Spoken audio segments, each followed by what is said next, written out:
Hello everyone, welcome to my YouTube channel, and today we are going to study electric field and electric charges, that is the electrostatics. That is our first chapter. That was very basic chapter. So come, let's realize this.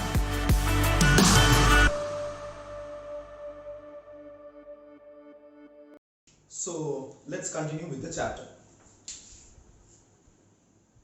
First I would like to say what is charge. Electric charge. What is charge? Charge is defined as a physical property of a matter which give rise to force of attraction or repulsion. Now, this is all you know. This you are in class 12. You know that like charges repel each other and unlike charges attract each other. So why do they repel or attract? That is a force of attraction. That force of attraction is originated from this property. Which property? Which physical property? This charge. Clear?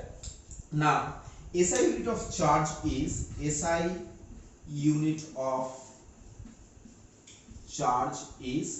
say coulomb.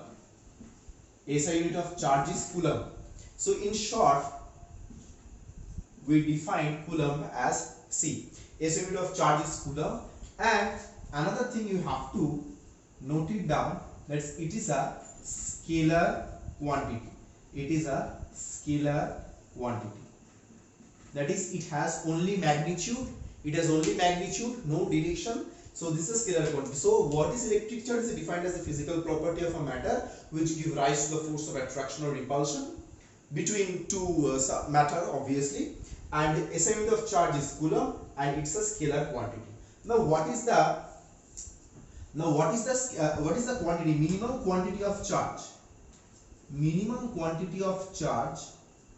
Minimum magnitude or quantity, whatever you can say, magnitude or quantity is 1.6 into 10 to the power minus 19 coulomb. This is the minimum amount of charge. So electron possess negative charge. So electron possess minus 1.6 into 10 to the power minus 19 coulomb, and a proton possess plus 1.6 into 10 to the power minus 19 coulomb. So this is what charge is. This is a overall view of what charge is, the basic concept of electric charge. So this is it. I would like you to please note it down in your copy so that you don't have to face any problem and you can easily read from your copy. And if you have any problem, you can also refer to this video also. But I would like, I think it will be better for you if you write it in your copy. So this is what electric charge is all about. Next question is, what is electrostatics?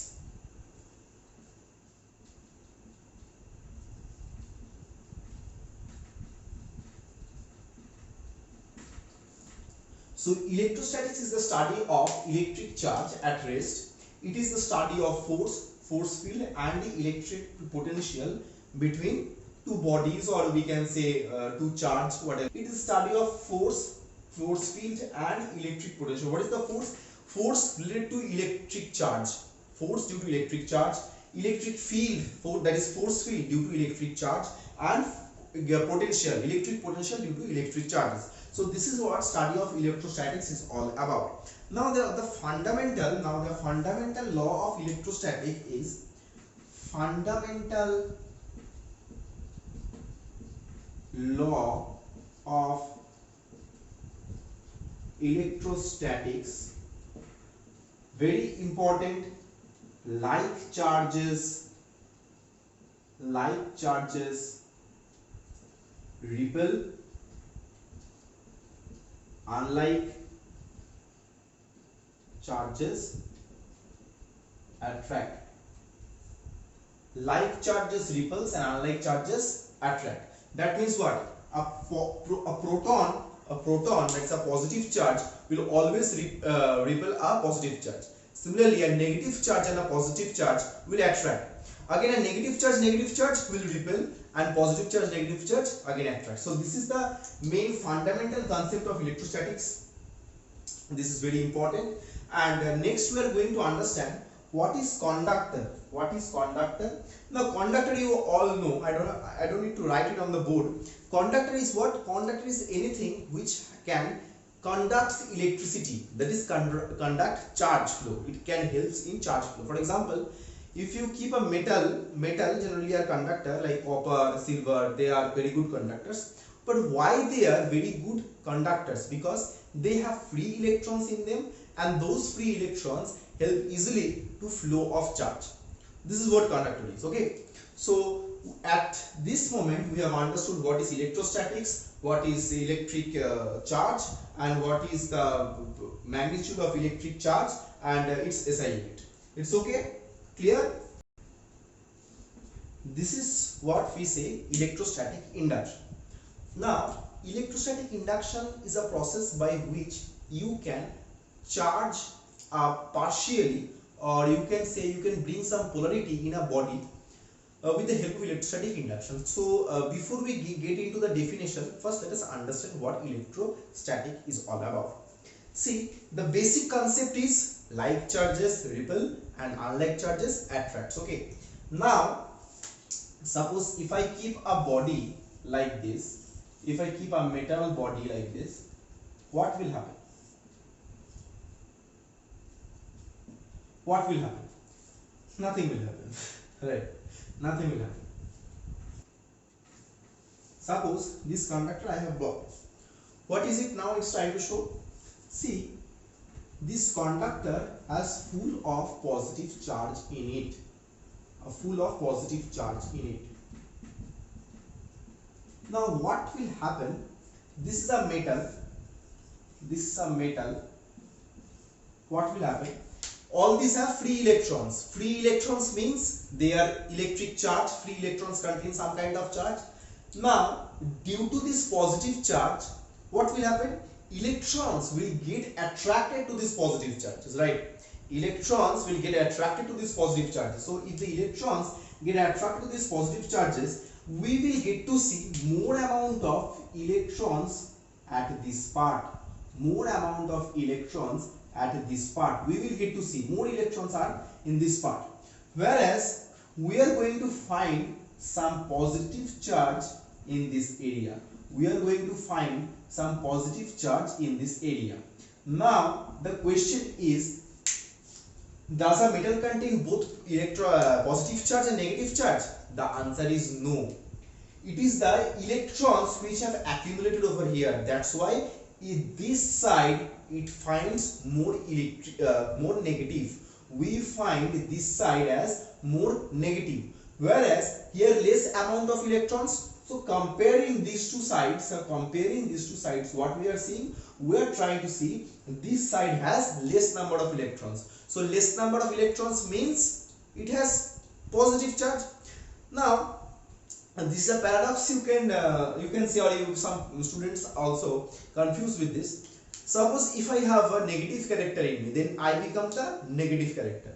Now if someone tries to remove all the negative characters from me, then what I have become? I have become the positive one, because compared to my previous version I am less negative. Less negative means, in other words, we can say we have become a bit positive. So this part is more negative compared to this part is less negative, or we can say this part is positive. So this part has become positive and this part it has become negative. So ultimately you see, by bringing this conductor with positive charge, you have been able to create a charge separation. You have been able to create a polarity in this metal. So before this conductor was brought near it,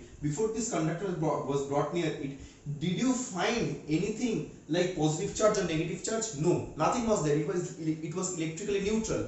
But after this has been brought near here, you find here negative charge and positive charge. This means this one has created some partial accumulation of charge over here and this part. This is clear. So ultimately, this part is clear, right? So what is electrostatic induction? Induction is a phenomena of temporary electrification of a conductor. Due to the presence of other electric body, charged body or electric field. Other electric field. So this is a temporary electrification of a conductor. So now I am going to explain you some more details this part.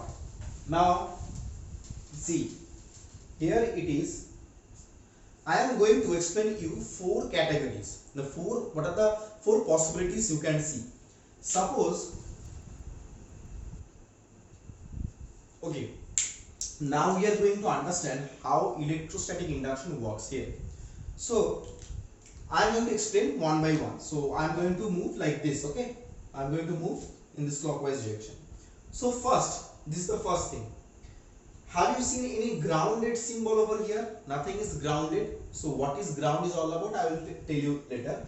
So in this part I find this is the positive one.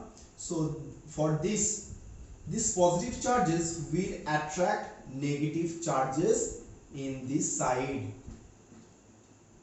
and as a result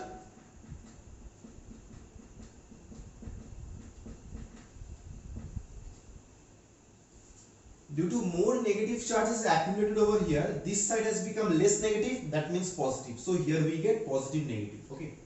Now in this part what we see, we find total metal has become negative. Metal has become negative. Now see what happened here. Here in case this was the same scenario, but since it is grounded, what will happen? Even if the positive charges had been appeared over this part, what will happen? Due to as it is grounded, the positive charges have got a pathway to flow away from this positive, because positive always repel positive. Just try to understand in this way. Positive repels positive. These positive charges had been here because other than this part, no other place was there. Now don't confuse yourself. Positive charges, I mean here is less amount of electrons. मतलब electric charge. Negative electrons mean negative charges. So this part has become less negative. So as a result, if this has been grounded, it got a pathway. Pathway from where? More electrons can come and get accumulated over here. More electrons can come and accumulate over this part. That means there will be no sign of positive charge, because electron is coming more and more and more. Clear? Now you may have some question that electrons will keep on coming and ultimately this will become the center point of every electrons on this earth. No, this you will get to understand later. This number of electrons gets accumulated over here. It goes to a saturation point when this amount of charge becomes this amount of positive charge, becomes this amount of negative charge. Clear? This amount of positive charge, when this equals to this amount of negative charge, this flow stops. Now in this part what will happen? Similarly, when more number of electrons will be there, electrons will not try to flow from earth to this metal, they will try to flow away from this metal, right? Electrons repel electrons, and negative charges repel negative charges. So no electrons will be there, all electrons will try to move away from this metal. So here we will get more amount of positive charge in the whole metal. So how much amount of positive charge will be here? The amount of negative charge has been accumulated over this part, same amount of positive charge will be accumulated here. Clear? Similarly also this part also. Now in this part what you are going to notice, this is the negative charges. Due to negative charges, positive charges will be appear. Why positive charges will appear over here? Because electrons will try to move away from this end. The electrons will try to move away from this end and will accumulate here, because they don't have any other place to go. If it had been grounded, like this one, they would have flown away and this whole metal would have become positive. Clear? So this is all clear to everyone. Now there is a last thing that you have to understand in this part, that is, if this has been the scenario, it is to have been the scenario, then if this becomes the plus q, total amount of charge becomes the plus q, then this becomes a negative q, because these are together, all they are together, right? If they have been separated, if the more amount of electrons has gone over here, the same amount of positive charge will be accumulated over here.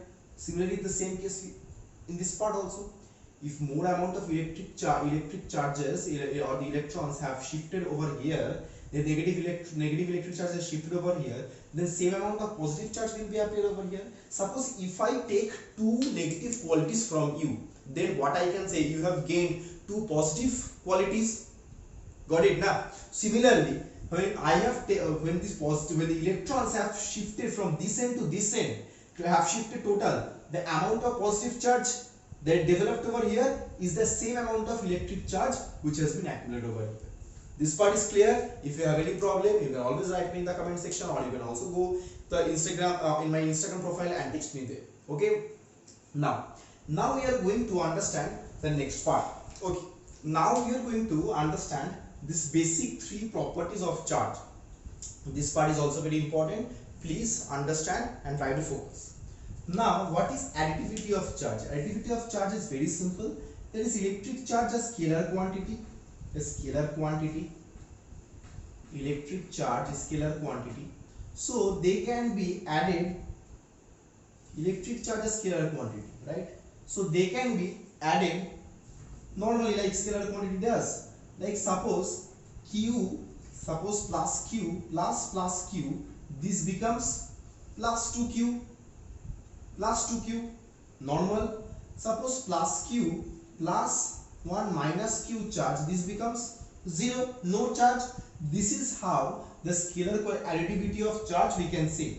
So additivity of charge is very simple. So what does additivity of charge helps us to understand? Therefore it refers to the total system of charges is equal to the sum of algebraic sum of the electric charges. So we can say additivity of charge, we can say total charge in a system is equal to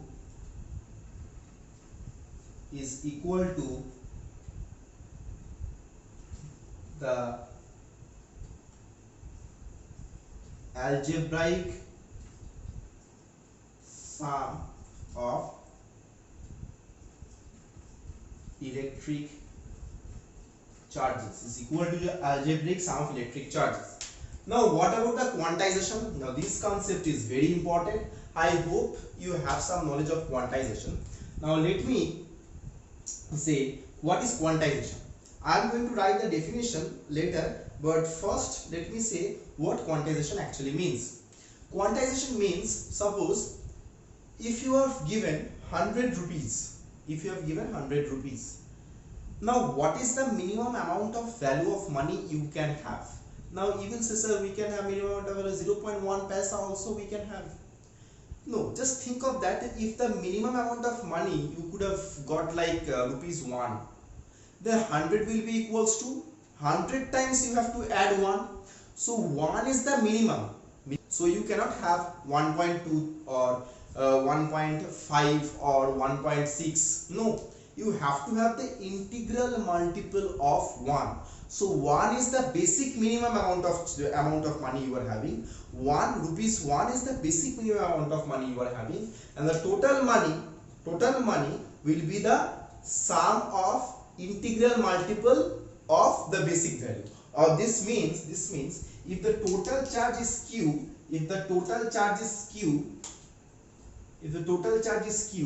this will be equal to the integral multiple, let n be the integral multiple of minimum amount of charge, that is E. So here E, that equals to 1.6 10 to the power minus 19 coulomb, is the minimum amount of charge that a body can have. So a body can have 2 into E, 3 into E, 4 into E. That means all these are integral multiple of E. Okay, no 1.5 into E. No, you cannot have like this. 1.5 is not an integer number. Okay, so this is what quantization is all about. This means they are discrete values. Quantization is discrete value. But sometimes you will get to understand in this chapter later. Sometimes in some parts we say continuous distribution of charge. Now how can continuous distribution of charge can happen when quantization itself refers to a discrete amount? Now quantization itself refers to a discrete amount. It's okay, everything is clear. But since this value is very small, so we can say it becomes feel like continuous. You will understand when I'll explain you in that electric charge and electric potential. You will get to understand in that part. So basically at this part, try to understand what is quantization of charge. Quantization of charge, the total charge of a system, that is total charge of a system, charge of a system can be written as integral multiple of E. That is the basic or the minimum amount. Now conservation of charge. This part is clear. If you have any problem, write me in the comment section. You all know. Conservation of charge. Now what is conservation of charge?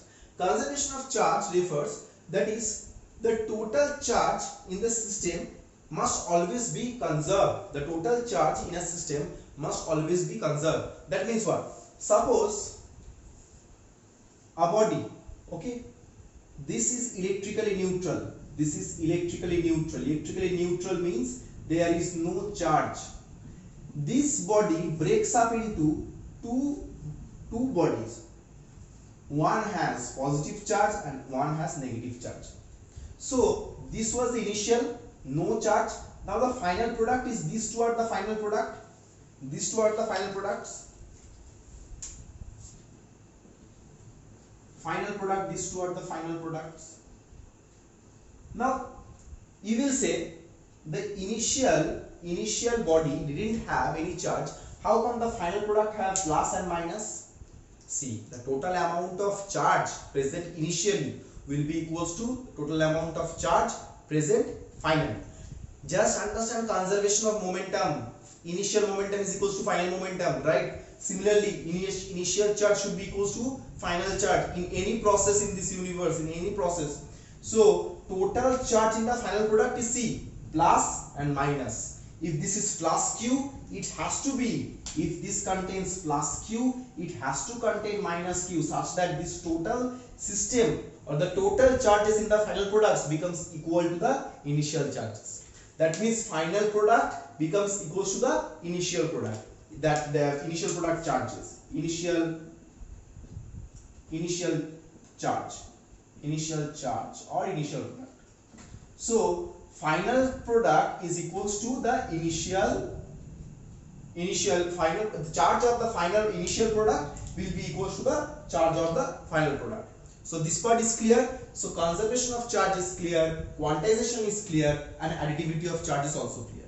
So this part is clear to everyone. If you have any problem, just try to go through this part and you will get to understand. Okay. Now next we are heading towards Coulomb's law of electric field. Coulomb's law states that the force of attraction or repulsion between two stationary point charge, I have to highlight this part, two stationary point charges is directly proportional to the product of magnitude of charges and inverse proportional to the square of distance between them. Now let me explain you like this. If suppose there are two charges Q1 and Q2, these two charges separated by a small distance R. Now what is the force of attraction or repulsion? The force is proportional to product of the magnitude of two charges. This law states that, and is also inversely proportional to the square of distance between them. This also inversely proportional to the square of distance between them. So Coulomb's law states is directly proportional to this product of the magnitude of two charges inversely proportional to the square of distance between them. So ultimately you can write is proportional to Q1 Q2 by R square.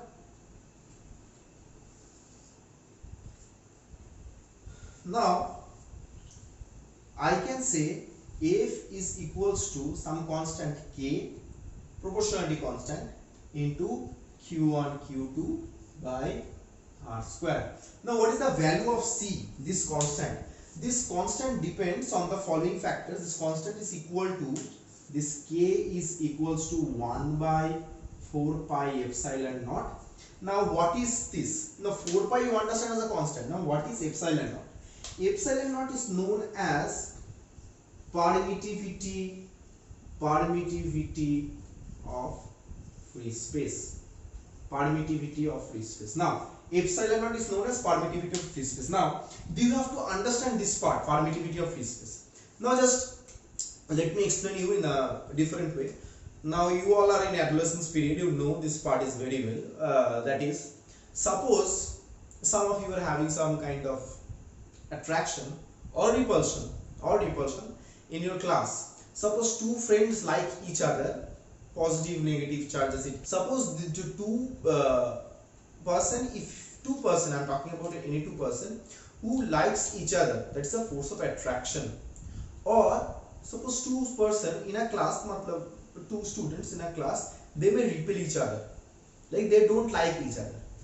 Now suppose if no teacher had been there, the two students or the two friends who like each other, they would come together and sit together. So that means they have shown the force of attraction in the absence of teacher. So the force of attraction have different effect in the presence of teacher as well as in the absence of teacher. Again, this case is also true for repulsion also. Suppose two friends repel each other, what will happen? They will repel each other, but in front of the teacher they will not show anything, and in absence of the teacher they will show another kind of repulsion, right? Clear? Now that means they have different kinds of permittivity. Suppose what you can do in your home, you cannot do outside. Suppose you have different level of permittivity. All I am trying to make you understand is that two charges may repel each other or they may attract each other. That is all right, but that depends upon the intervening medium. What you can, the way you can talk in absence of teacher or in absence of any other students with your friend cannot be the same in front of parents, cannot be same in front of teacher, cannot be same in front of any other senior or junior, right? Therefore you like each other, that is you attract each other, or you may repel each other. In some parts, sometimes the repelling action or the attraction depends upon the person around you or the medium or the environment. That means there is a certain code of permission, there is a certain code of permittivity. How much attraction has been permitted to you, how much attraction or repulsion, whether you are repelling someone or something, that permitted to you in front of teacher, in front of students, in front of other friends. That is how much you have been permitted. So there comes the concept of permittivity. This is clear to you? Just try to understand. What is permittivity? Permittivity is free space. That means two forces may attract each other, or the two charges may attract each other, or two charges may repel each other. But this attraction or repulsion depends upon the permittivity of the medium. Permittivity means how much that they are being allowed or how much they have not been allowed. Clear? Attraction or repulsion will be there, but it is also dependent on the medium. So this epsilon naught is clear. Now 1 by 4 pi epsilon naught, this has a certain value, we say as 9 into 10 to the power 9, 9 into 10 to the power 9, and its unit is Newton meter square per coulomb square. And what is the value of epsilon and what is the value of epsilon naught? It is 8.85 into 10 to the power minus 12. Its unit is coulomb square by Newton meter square. Coulomb square by Newton meter square. So this part is clear to everyone. What is permittivity of free space? Why suddenly this constant is came over here? That means if you place two charges at an arc distance apart in air, and if you place the two charges at this same distance apart, same magnitude inside water, the force of attraction and repulsion will be different because of the intervening medium. That is the permittivity of free space and permittivity of water. Clear? From this part we have the concept of, so Coulomb's law is clear to everyone. From this law we have the concept of dielectric constant. We have the concept of dielectric constant. So let me just explain you what is dielectric constant. Suppose this is very easy, dielectric constant.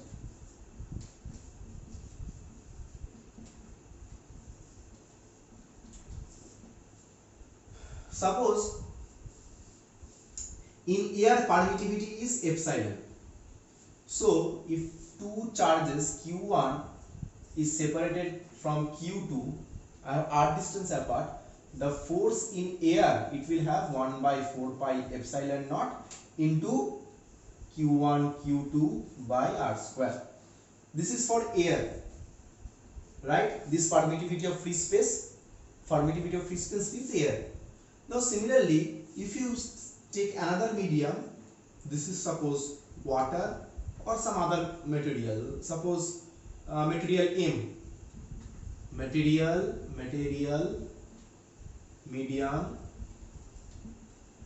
M I take.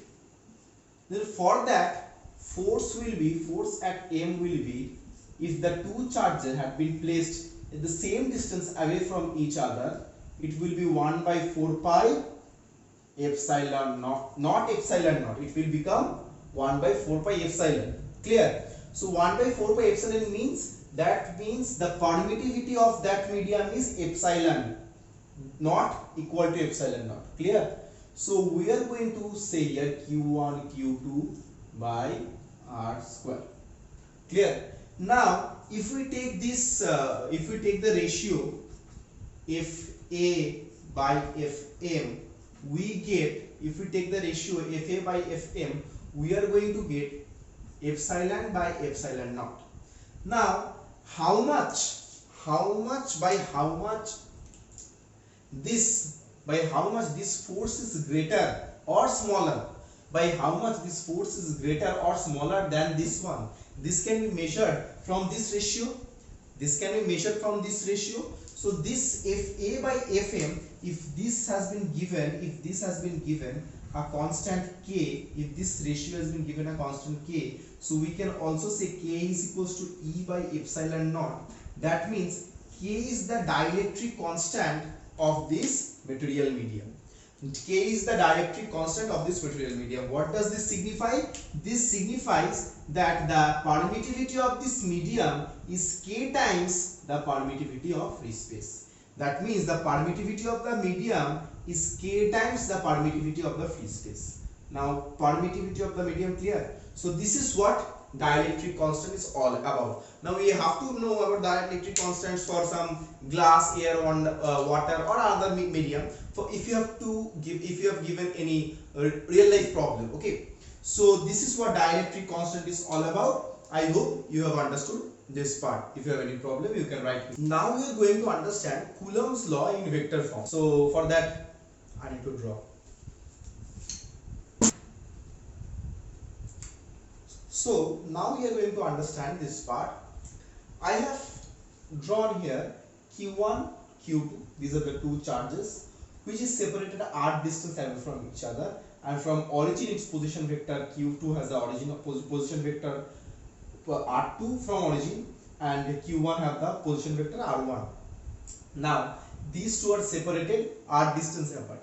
Now r can be written as r2 minus r1. Just remember the triangle law of vector, r2 minus r1. Now we have taken mod because I have just considered about the magnitude, that is the distance between them. Now what is F12 representing and what is F21? Now F21 is representing force on 2 by 1. F21 is representing force on Q2 by Q1. So F21, we can say F21 can be written as 1 by 4 pi epsilon naught. That means it is in the air medium only. Q1 Q2 by r square. Now direction of force in this direction F21. So direction, to mention direction, this is a vector quantity. To mention direction, I have to write F21 R21 cap. r21 cap. What is r21 cap? This is the unit vector along 21 f21 direction.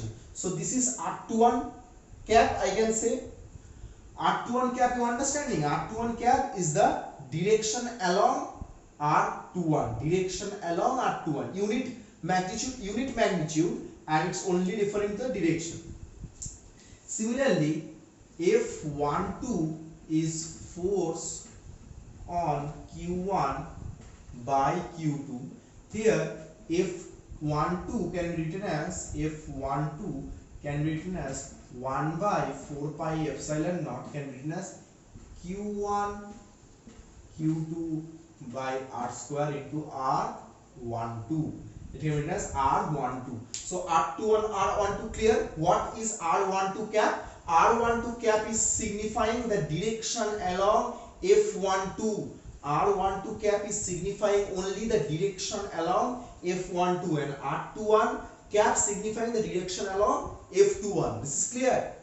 Now suppose I can say, if I multiply, this is equation 1, this is equation 1 and this is equation 2. See, equation 1 and equation 2 can change like this. If I multiply equation 1 with both up numerator and denominator with r, if we multiply both numerator and denominator with r, what equation 1 signifies? F21 becomes 1 by 4 pi epsilon naught Q1 Q2 by R cube dot R21.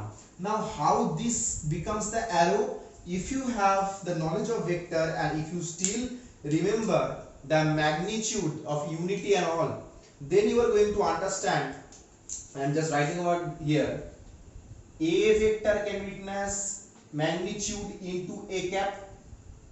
Clear? Similarly, if I have multiplied over this one, this would have become multiplied here r and r. If I have multiplied numerator and denominator with r, so this becomes r cube and this becomes r unit vector into magnitude. It becomes this one, right? Clear? It is matching.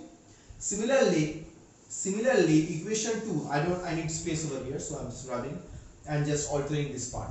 Similarly, if you multiply r with numerator and denominator, you are going to get here r cube, as well as if you have multiplied r into r cap, that is r12 cap, you have to get your, it's going to rain, you are going to get r12 vector, right?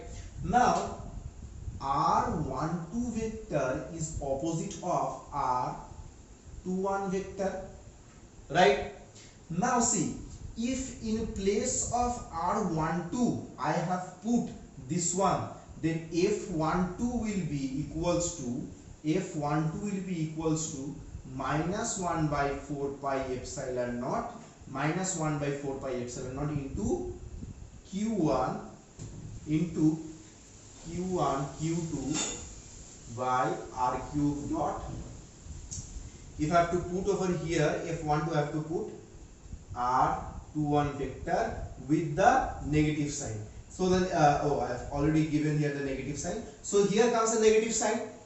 The negative sign shifts over here. Are you understanding this part? So see, this total part is equal to this f21. So ultimately we get f12 is equals to minus f21. So from here we can say f12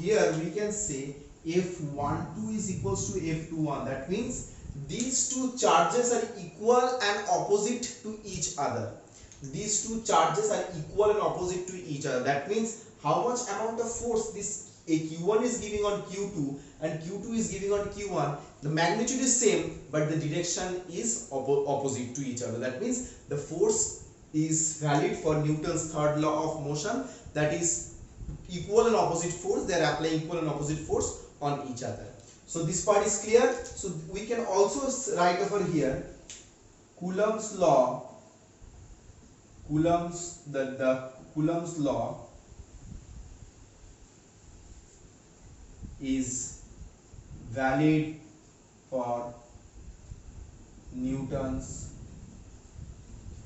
third law of motion. Clear at this part? So this is the vector form of Coulomb's law. Understand, practice, and if you have any problem, again I have to say, write me in the comment section. Okay? Bye.